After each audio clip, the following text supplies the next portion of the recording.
woman in Germany who'd been blind for 10 years.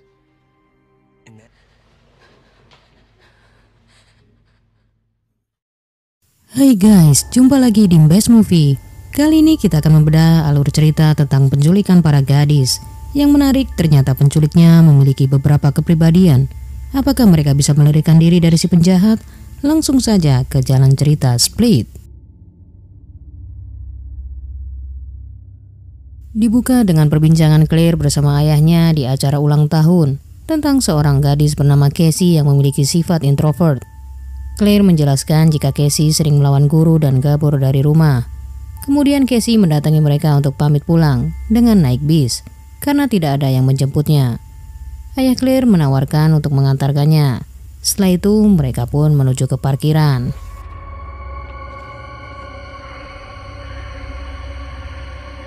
Claire, Casey, dan Marcia menunggu di dalam mobil, sedangkan ayah Claire memasukkan barang ke bagasi. Tiba-tiba seseorang menghampirinya. Casey melihat ke kaca spion dan melihat makanan yang berserakan.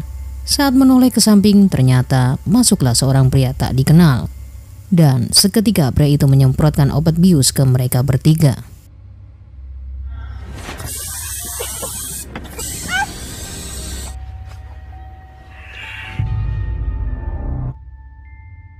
Setelah sadar dari efek bius, mereka sudah disekap di ruang bawah tanah.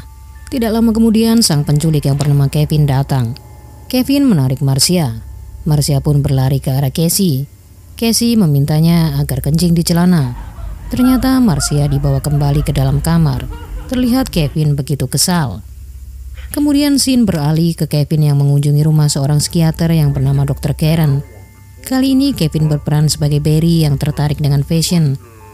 Dr. Karen menanyakan keadaannya, karena sebelumnya Kevin mengirimkan email yang mengatakan ingin membahas sesuatu.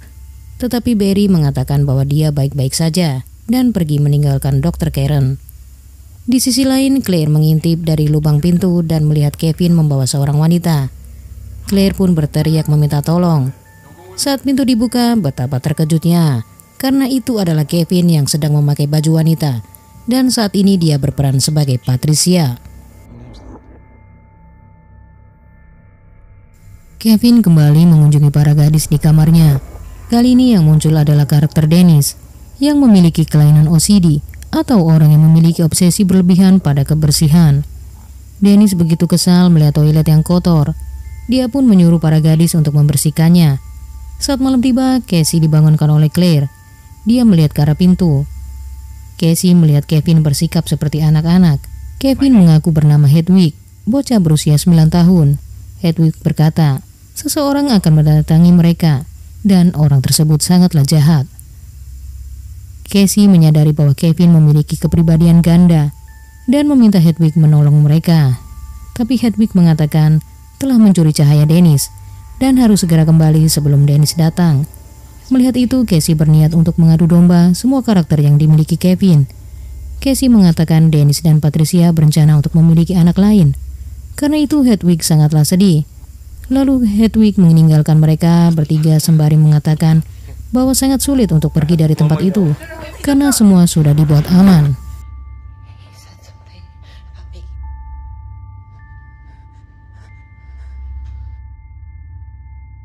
Setelah kepergian Hedwig, mereka mencari celah dari tempat itu. Claire menemukan sebuah jalan tetapi lubang itu sudah ditutup. Casey bertugas menjaga pintu untuk memberitahu jika Kevin datang ke ruangan mereka. Saat Claire berhasil membuka lubang, Kevin datang. Saat ini dia berperan sebagai Dennis. Mengetahui para gadis merencanakan sesuatu, Dennis pun mendobrak pintu dan mendapati Claire telah melarikan diri. Claire menemukan lorong yang sangat panjang dan memutuskan bersembunyi di dalam loker. Tidak lama kemudian Dennis menemukannya. Dennis meminta Claire keluar. Dan saat melihat baju Claire yang kotor, Dennis menyuruhnya untuk melepaskan baju. Kemudian Claire pun dikurung di ruangan terpisah dari teman-temannya.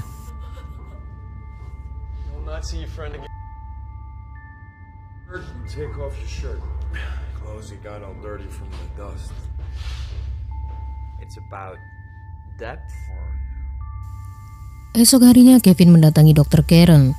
Dan Dr. Karen menanyakan dengan siapa dia bicara. Kevin mengatakan dia adalah Barry. Namun Dr. Karen tidak percaya, karena Barry tidak seperti ini.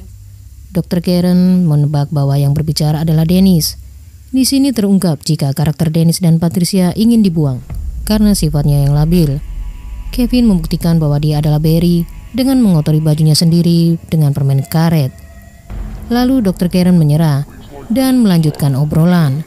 Setelah Kevin pulang, Dr. Karen meminta security membuka CCTV. Di depan apartemen, sifat Kevin terlihat dibuat-buat seperti Barry dengan berjalan melewati sampah. Dr. Karen menduga itu adalah Dennis yang sedang berusaha melawan OCD-nya.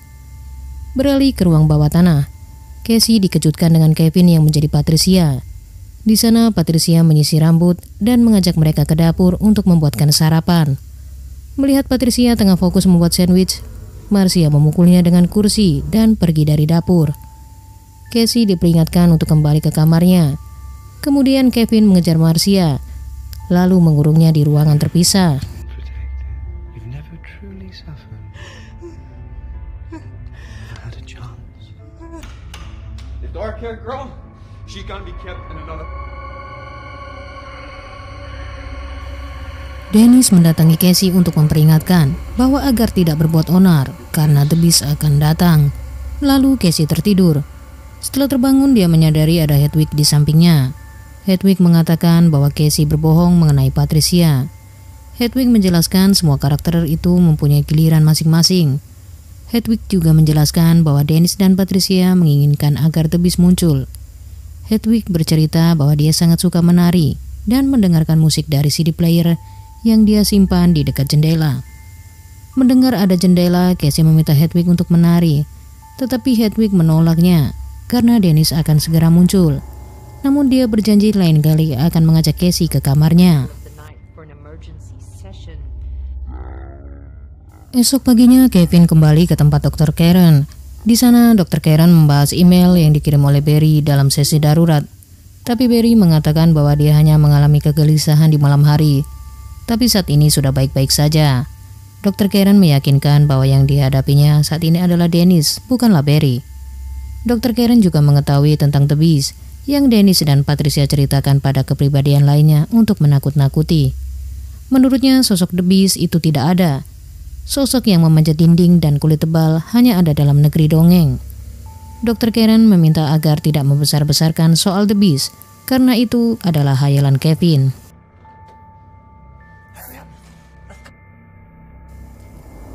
Singkat waktu, Hedwig membangunkan Casey untuk pergi ke kamarnya. Setelah sampai di kamarnya, Casey menyadari bahwa jendela yang dimaksud oleh Hedwig hanyalah sebuah gambar. Casey memohon pada Hedwig agar membantunya kabur, tetapi Hedwig tidak berani. Saat akan keluar, Casey meminta Hedwig menunjukkan hal keren lain di kamarnya. Lalu Hedwig menunjukkan sebuah walkie-talkie. Casey pun menyalakan walkie-talkie untuk meminta pertolongan.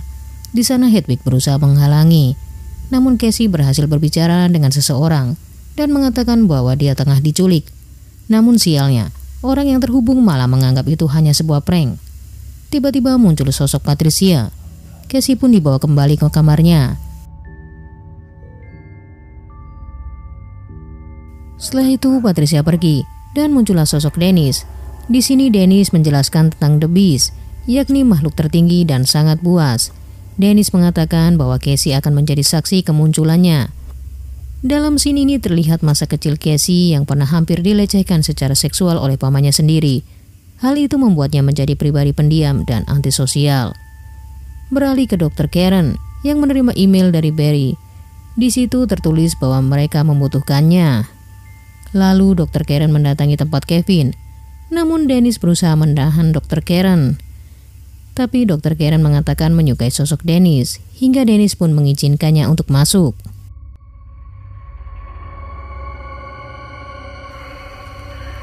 Dennis menjelaskan penyebab dirinya ingin mengontrol Kevin, yaitu Kevin pernah sering mengalami kekerasan oleh ibunya saat masih kecil.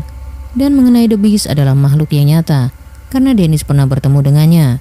Mendengar itu, Dr. Karen menyangka bahwa tidak ada manusia yang melebihi batasannya. Karena Dennis yang bersikeras dengan cerita The Beast, maka Dr. Karen berpura-pura tertarik dengan The Beast dan akan membahasnya di sesi berikutnya. Saat akan meninggalkan Dennis, Dr. Karen meminta izin untuk ke toilet. Saat menuju toilet, Dr. Karen penasaran dengan sebuah ruangan. Saat dibuka, dia menemukan Claire, Lalu Claire meminta tolong pada Dr. Karen. Tetapi tidak lama kemudian Dennis memergokinya dan mengatakan bahwa ini adalah cara membuktikan pada dunia siapa mereka sebenarnya. I can't let you keep them here. We've got to stop this. You see, he is formed because of your time in this place.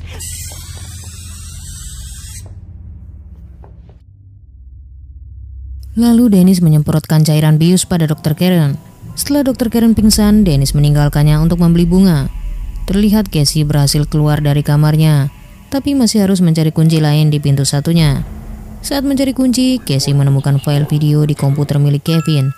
Ternyata itu adalah video dari 23 kepribadian Kevin.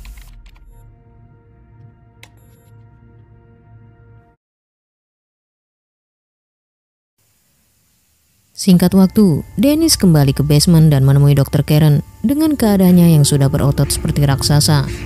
Lalu Kevin memeluk Dr. Karen dengan kuat. Di sisi lain terlihat Casey yang melihat akhir video Barry dan nampak kunci di gantungan baju. Melihat itu akhirnya Casey menemukan di mana letak kunci pintunya. Setelah berhasil keluar, Casey mencari Claire dan Marcia. Saat melihat pintu terbuka, Casey melihat keadaan Marcia yang sudah tewas dengan keadaan perut terkoyak. Casey berlari ke ruang sebelahnya dan menemukan Claire masih hidup. Saat Claire meminta tolong, dia ditarik lagi oleh The Beast. Melihat itu, Casey mengunci pintu dan mencari jalan keluar. Casey pun masuk ke ruang di mana Dr. Karen berada dan menemukan tulisan Dr. Karen sebelum tewas. Kertas itu menyebutkan agar memanggil Kevin dengan nama lengkapnya, yaitu Kevin Wendell Crumb. Lalu Casey melihat Kevin yang merayap di dinding. Dia langsung memanggil nama lengkap Kevin. Tiba-tiba Kevin terlihat linglung dan muncullah ingatan Kevin saat disiksa oleh ibunya. Kevin Wendell Crumb, you made a mess! Get it!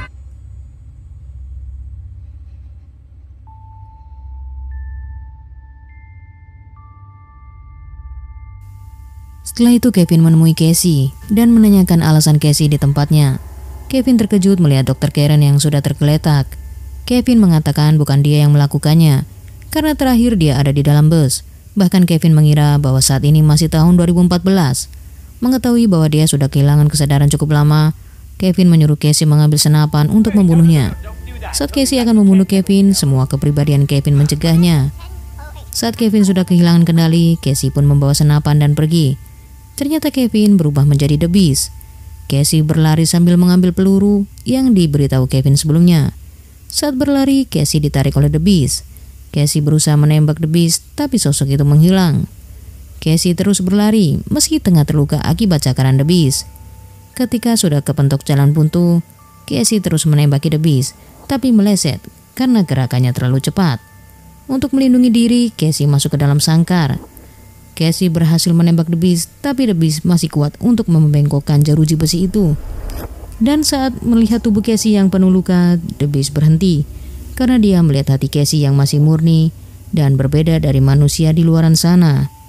The Beast meninggalkan Casey. Keesokan harinya, Casey ditemukan oleh seorang pria. Ternyata, selama ini Casey berada di ruang bawah tanah di sebuah kebun binatang. Di tempat lain terlihat kepribadian Dennis, Patricia, dan Hedwig yang sedang memuji kemampuan The Beast. Di akhir film terlihat sekumpulan orang di sebuah restoran yang sedang melihat berita tentang Kevin yang berkepribadian ganda. Dan salah satu pengunjung teringat dengan 15 tahun lalu, ada seorang pria gila di kursi roda. Wanita itu lupa nama pria ini, dan orang di sampingnya menyebut Mr. Glass. Lalu film pun tamat.